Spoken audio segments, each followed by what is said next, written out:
Hi everybody, John Randall here again. I was going to talk to you today about sight reading for beginners on the bass guitar. I'm not going to cover a whole lot of theory and not really getting into chart navigation, just the really simple business of getting the right notes and getting the right finger patterns and a couple of tricks along the way. So the song that I want to look at is called Feeling Fine. It's a song I'd never heard before. I found a recording of it by a band called the Scatterlights. I chose it because it's a nice simple song that's just got very even crotchets, timing, quarter notes all the way through it, and it stays pretty much within the ledger lines on the music. I got this one from the transcription from Tom Reed Bass, that's one word, Tom Reed, R-E-A-D, bass.co.uk. He's got an amazing selection of transcriptions that you can download for free. So let's take a look at this song called Feeling Fine. The first thing is whenever I look at a transcription, I look at the key signature and make sure it's for bass guitar, which this one is. Then I look at the key signature. Now I notice the key signature on this one has got 5 flats in it. So when I'm trying to figure out what key signature a song is in, what I'll typically do, if it's flats at least, I'll put my finger here on C, which is on the E string up here at the 8th fret, and I'll say to myself, you know what, the key of C major has no sharps or flats. It's just the do, re, mi key. So I do that. Now if I want to figure out which key signature has got 1 flat, I just drop my finger down, and that note there is F, and so I know the key of F major has got 1 flat. Now if I want to find out 2 flats, I zigzag my way back up and down the neck 2 frets, and I get to B flat. So that's got 2 flats, B flat major. If I want to find out 3 flats, I just drop down again. Okay, so that's the key of E flat major. If I want to find 4 flats, I zigzag my way back up again, 2 frets down, and I get to A flat. And then if I want to find out what key has got 5 flats in it, I just simply drop down again. So you can kind of see the zigzag pattern. And we finally get to D flat. So this one has got 5 flats in it. So the song is probably in D flat major, or it might be in the relative minor. I'm not going to get into the relative minor stuff for the moment. Suffice to say, this particular song is actually in D flat major. So what I can do now is position my hand over the top as though I was going to play a standard D flat major scale. So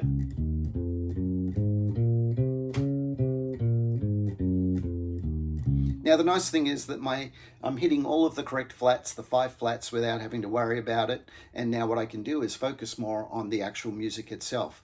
And what I'll do is I'll basically go through, break it down note by note, and then I'll figure out along the way whether I need to move my hand or whether I can play the whole thing in one position.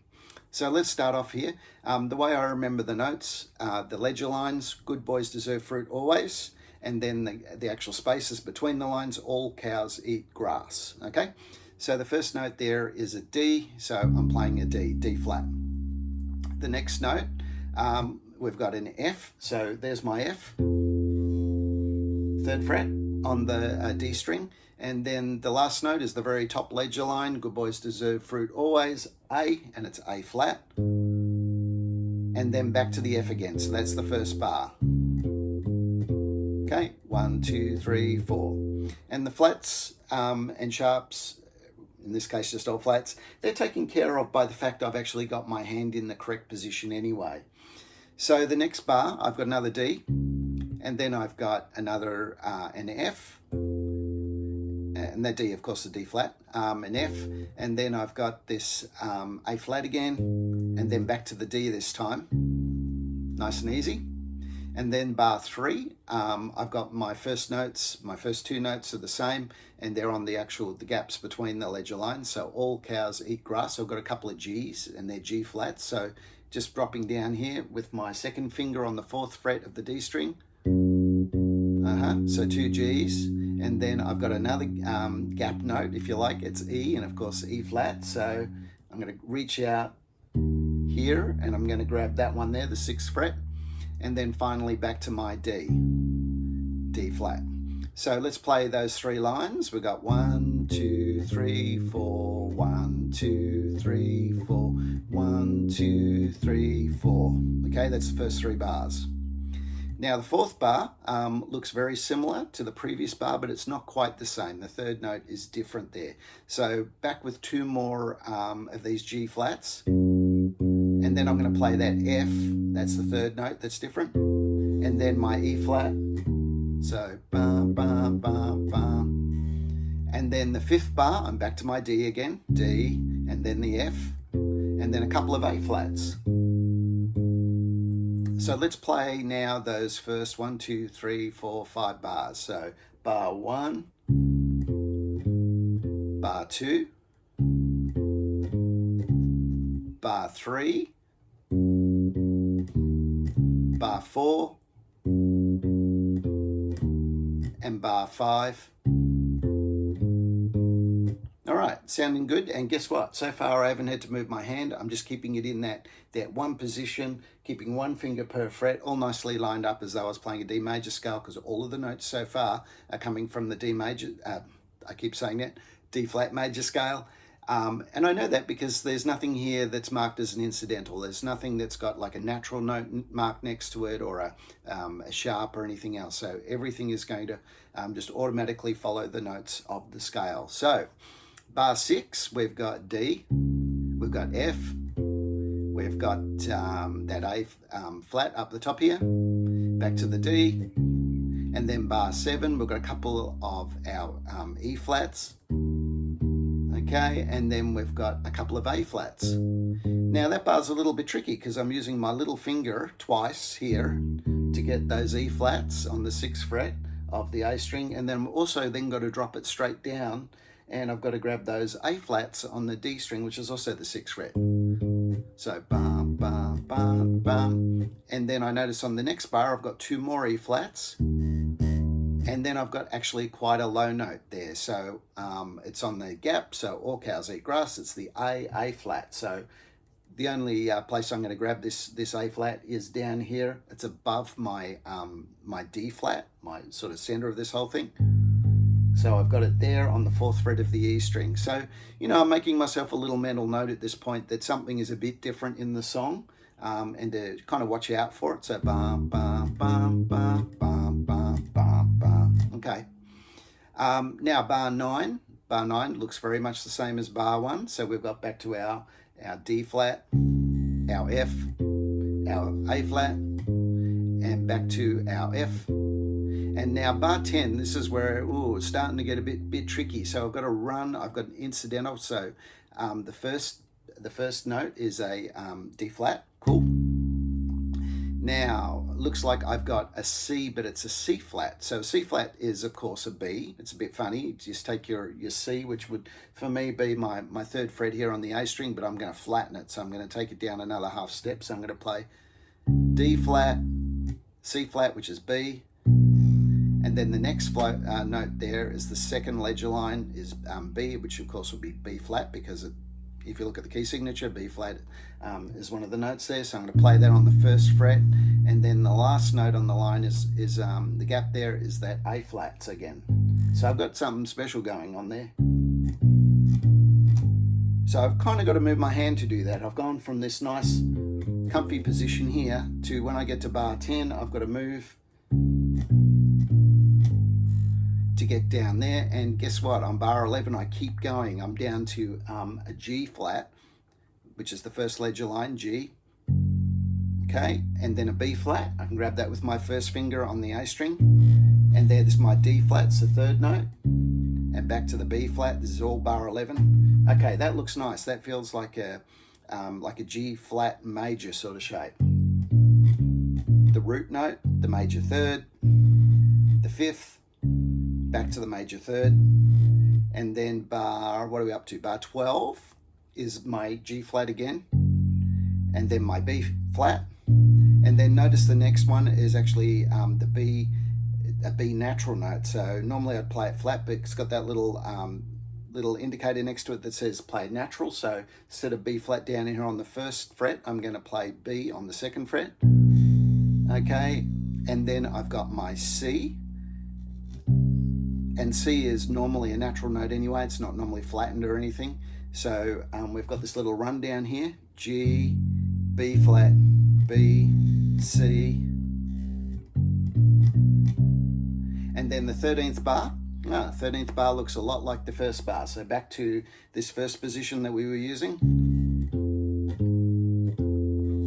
And the 14th bar, we're coming back to that that first note there is the E flat again. So I've got my E flat, I've got a G flat, and I've got my A flat, and finally I've got an octave lower A flat. So interesting. So those bars there, bar 11, 12, 13, 14, I would actually practice those a few times to try and get them smooth, especially, you know, it's a little bit tricky when you've got that in bar 10, it's got a C flat. That's something that's a bit odd.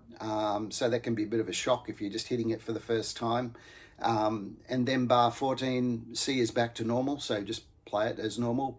But we've got the B flat followed by the B on bars 2, beats 2 and beats 3, bar 12. So, you know, there's a few things going on. And then bar 14 is just a new shape that we haven't really used much. Again, it's still within our original hand position of, it's just that it's sort of an odd thing. So we've got that E flat, we've got that, this is bar 14, E flat, then we've got the G, then we've got the A or G flat, then we've got the A flat, and then we've got this low A flat that you got to grab there. And then bar 13 is the same as bar 1 again.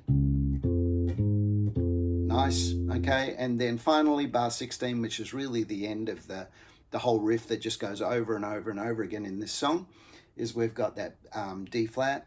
And then, right, we haven't used this note before, so we're going right down there to an F, low F. So I've got to actually move my hand. There's no way I can sort of get from my starting position here without moving my hand. I've got to go down to that first fret to grab that F, which is the second note. Then the third note is an A flat, which I'm going to grab with my little finger, which is the 4th fret on the E string. And then I've got my B flat again that I'm going to grab with my first finger, okay, on the A string. And then I go back to the top of the chart again, back to bar 1, which is back to this position here. So we had a couple of things going on in there. There's sort of this one, the main position that you play everything in is a standard D flat major position. We can get all the notes just in that one position without moving your hand. But when we get to bar 10, we've got to move our hand because we've got to do this walk down, this. Okay, and by bar 11, I'm sort of in a new position and I'm thinking of like a G major position. And then back to my first position for bar 13.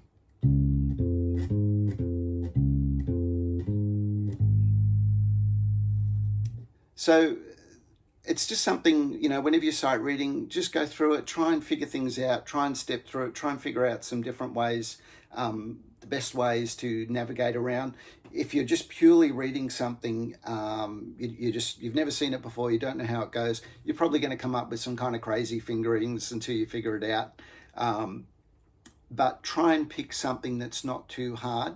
As I said, tomreadbass.co.uk is an absolute fantastic site for getting free transcriptions, and they're really good quality. He's got lots of stuff up there from, you know, fairly easy to more complex things.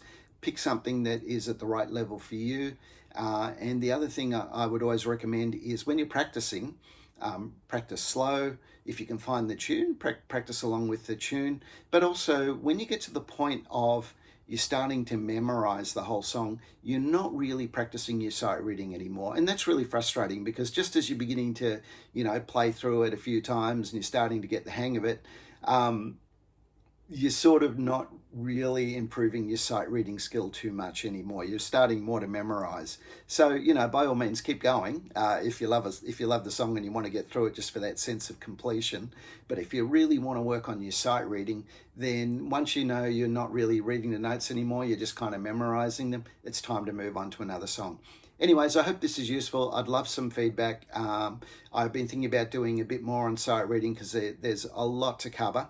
how to navigate a chart, and just many of the other tricks. And so I'd love your comments as to whether this is useful, or whether folks want to hear me play some more country music or some funk, or whatever might float your boat. Thanks again, John Randall.